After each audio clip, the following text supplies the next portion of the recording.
નમસ્કાર દર્શક મિત્રો, હું જપન શાહ, કાનમ એક્સપ્રેસ ન્યૂઝમાં આપનું સ્વાગત છે. જોઈએ આજના મુખ્ય અને મહત્વના સમાચાર. સુરત મહાનગરપાલિકા ચૂંટણી કોંગ્રેસ દ્વારા વોર્ડ નંબર 26 માટે અપેક્ષાબેન વૈષ્ણવની ઉમેદવારી જાહેર. સુરત મહાનગરપાલિકા ચૂંટણીને ધ્યાનમાં રાખીને કોંગ્રેસ પાર્ટીએ પોતાના ઉમેદવારોની પ્રથમ યાદી સત્તાવાર રીતે જાહેર કરી છે.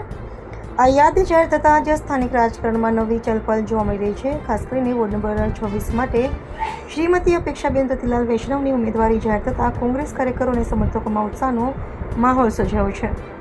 આ પ્રસંગે સમાજસેવી અને આગેવાન રામમૂર્તિ ઉમાનાથ યાદવે અપેક્ષાબેન વૈષ્ણવને શુભેચ્છાઓ પાઠવી અને જણાવ્યું હતું કે તેઓ વિસ્તારના લોકો વચ્ચે લોકપ્રિય અને સેવાભાવી વ્યક્તિત્વ ધરાવે છે. તેમની ઉમેદવારીથી કોંગ્રેસને ચોક્કસ મજબૂતી મળશે.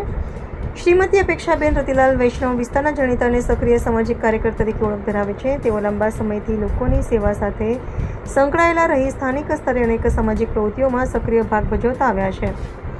સામાન્ય નાગરિકોની સમસ્યાઓને નજીકથી સમજવાની તેમની ક્ષમતા અને લોકો સાથેના સારા સંબંધોને ધ્યાનમાં રાખીને કોંગ્રેસ પાર્ટીએ તેમને ઉમેદવાર તરીકે પસંદ કર્યા છે. કોંગ્રેસના સ્થાનિક નેતાઓએ જણાવ્યું હતું કે પાર્ટી હંમેશા એવા ઉમેદવારોને પ્રાધાન્ય આપે છે જે લોકો વચ્ચે રહી તેમની સમસ્યાઓનો વાસ્તવિક અનુભવ ધરાવતા હોય.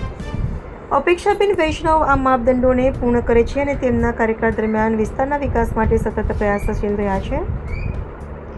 પાણી, રસ્તા, સ્વચ્છતા અને અન્ય મૂળભૂત સુવિધાઓ જેવા મુદ્દાઓ પર તેઓ સક્રિય રહ્યા છે. વોર્ડ નંબર 26માં ઇન્ફ્રાસ્ટ્રક્ચર સુધારણા, નિકાસ વ્યવસ્થા, ટ્રાફિક સમસ્યાઓ અને સ્વચ્છતા જેવા અનેક પ્રશ્નો છે. કોંગ્રેસ પાર્ટી માને છે કે અપેક્ષાબેન વૈષ્ણવ આ તમામ મુદ્દાઓને અસરકારક રીતે ઉકેલી શકે છે. આગામી દિવસોમાં ચૂંટણી પ્રચાર વધુ તેજ બનવાની શક્યતા છે અને તમામ રાજકીય પક્ષો પોતાના ઉમેદવારોને વિજયી બનાવવા પૂરજોશમાં પ્રયત્ન કરશે. હવે જોવાનું રહેશે કે વોર્ડ નંબર 26ના મતદારો કોને પસંદ કરે છે. રામમૂર્તિ ઉમાનાથ યાદવ, રિપોર્ટર મનોજ ડોબરિયા. મારું નામ રતિલાલ વૈષ્ણવ, વોર્ડ નંબર 26 વડોદરા ડિંડોલી ઉત્તરનો પ્રમુખ છું.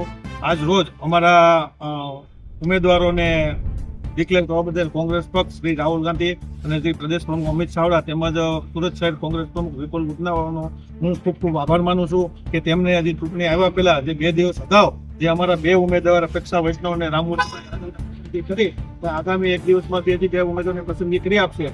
હું જાહેર જનતાને અપીલ કરવા માંગુ છું કે આ વખતે આવો સૌ સાથે મળીને આ ભાજપ સરકારને આપણે ઘર ભેગી કરીએ અને જે 30-30 વર્ષથી સુરત શહેરમાં શાસન કરી રહ્યા છે અને જે વેરા વધારાનો નાબૂદી હોય, નળ કનેક્શનનું હોય અથવા કોઈ ક્રાઇમ રેટ હોય, દારૂ જુગાર અડ્ડાઓ અત્યારે ખુલ્લે આમ સુરત શહેરમાં અને બોર્ડર વિસ્તારમાં ધમધમી રહ્યા છે. આ વિસ્તાર અમારો એક આર્થિક રીતે એક મધ્યમ વર્ગીય વિસ્તાર છે જ્યાં રોડ રસ્તા અને ટ્રાફિકમાંથી હંમેશા ખરેખર મુક્તિ નથી મળતી અને આ વિસ્તાર હંમેશા ક્રાઇમ કંઈ ને કંઈ હર પેપર ખોલો તો ક્રાઇમ જતું રહેશે. ભાજપના જે ઉમેદવારો છે એ ખરેખર એક રેલ બનાવવામાં વ્યસ્ત છે, નથી એમનું કંઈ ઉપજતું અને આ વખતે આમ આદમી બી જોડાયેલી છે. અમને અમે મેસેજ દેવા માંગીએ છીએ એ એક ભાજપનું ખાલી એક વેલેન્ટિન છે, એ ખાલી ભાજપની બી ટીમ તરીકે કામ કરી અને એમના જે ઉમેદવારો છે એ તો રેશન માફિયા બી સંકળાયેલા પૈસા લેતા પકડાઈ ગયા. હું જાહેર જનતાને નવયુવાઓને અપીલ કરવા માંગુ છું કે આવો આ વડોદરા વિસ્તારને આપણે સમૃદ્ધિ અને એક સલામત વિસ્તાર તરીકે આપણે ઓળખાય એ રીતે સૌ સાથે મળીને આપણે આ વખતે કોંગ્રેસ પક્ષના નિષ્ઠાવાન એકદમ ભણેલ ગણેલ ઉમેદવાર અને એક સાફ સુથરી સમજી અમે આ વખતે અમારી પેનલ તૈયાર કરીને આ વખતે અમે ભાજપને ઝડપાતો જવાબ આપવા માંગીએ છીએ કે આવો તો સાથે મળીને કોંગ્રેસ પક્ષને વિજય બનાવીએ અને આવતી 26 તારીખના રોજ મતદાન કરી અને કોંગ્રેસ भारी जंगी बहुमती वडोदरा डिंडोली विस्तार में चूंटाय ये हमारी नम्र अपील। मेरा नाम राममूर्ति उमानाथ यादव।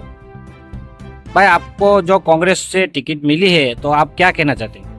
कांग्रेस ने जो हमारे ऊपर भरोसा जताया उसके लिए कांग्रेस पार्टी को हम बहुत आभार मानते हैं और वार्ड नंबर 26 वडोदरा डिंडोली उत्तर में यहाँ की जनता के लिए जो हो सकेगा हम भरसक प्रयास करेंगे, भरोसा दिलाते हैं। और किसी भी समाज को, किसी भी जात समाज को, किसी भी तरह का कोई भी अगर तकलीफ पड़ती उसके लिए हम आधी रात को हमको बोला अगर मैसेज मिलेगा तो हम खड़े रहेंगे और पूरे वडोदरा विस्तार की जनता को हम ये आश्वासन देना चाहते हैं, ये भरोसा दिलाते हैं कि कांग्रेस पार्टी की इस बार सपोर्ट करे।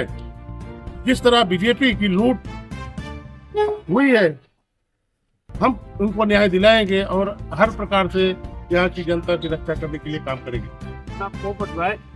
પોપટભાઈ, વોર્ડ નંબર 26 માં અપેક્ષાબેન ને ટિકિટ મળી છે એ બાબતે તમે શું કહેવા માંગો છો? સારામાં સારું છે ને એ માણસનું અડધી રાતે કામ કરે એમ બરોબર, ગમે ત્યારે બોલાવો તો તાત્કાલિક આવે છે. કોંગ્રેસ વાળાએ અપેક્ષાબેન ઉપર ભરોસો કર્યો છે, તો અપેક્ષાબેન હવે તમારો ભરોસો નહીં તૂટવા દે એ બાબતે તમારે શું કહેવાનું છે? ના એને જીતાડવાના છે જંગી બહુમતીથી. જી બેન, તમારું નામ? મારું નામ અપેક્ષા રતિલાલ વૈષ્ણવ, વોર્ડ નંબર 26, ગોળાદરા ડિંડોલી ઉત્તર. આથી મને ટિકિટ કોંગ્રેસ તરફથી ટિકિટ ફાળવવામાં આવી છે, જે બદલ હું કોંગ્રેસનો આભાર માનવા માંગુ છું. કોંગ્રેસ પાર્ટીએ તમારી ઉપર ભરોસો કર્યો છે, તો એ બાબતે તમે શું કહેવા માંગશો? જાહેર જનતા એ મારા ઉપર ભરોસો કરીને જે મને ટિકિટ ફાળવવામાં આવી છે, એ જનતાને હું વિશ્વાસ આપું છું કે હું એમનો ન્યાય